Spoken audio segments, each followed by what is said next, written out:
Deux qualités à avoir pour être un bon leader. Tu n'es pas un bon leader si tu n'as pas ces deux qualités. Oublions un peu les livres de développement personnel et autres, inspirons-nous de la Bible. Tout le monde veut être un bon leader tout en restant aigri et égoïste. Dans cette vidéo, comme je viens de le dire au début, voyons ce que c'est être un bon leader selon Jésus-Christ. La première des qualités à avoir, il faut être un serviteur ou bien servir les autres.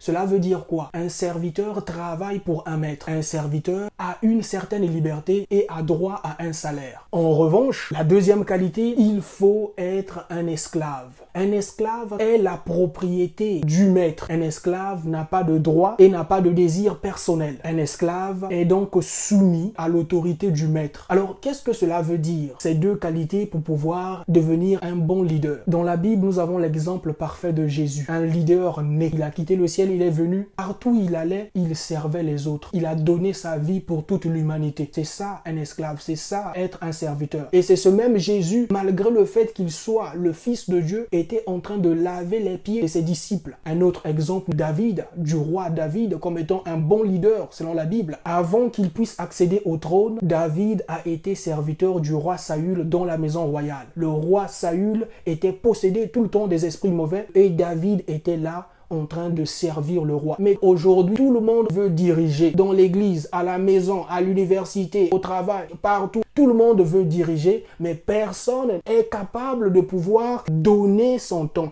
offrir son corps pour les autres d'abord. En fait, tu dois d'abord servir les autres et toi, tu vas te servir bien après. Mais qu'est-ce que nous voyons avec le leadership d'aujourd'hui? C'est que tu te sers d'abord parce que tu es leader, tu bénéficies des prérogatives et puis les autres vont se démerder.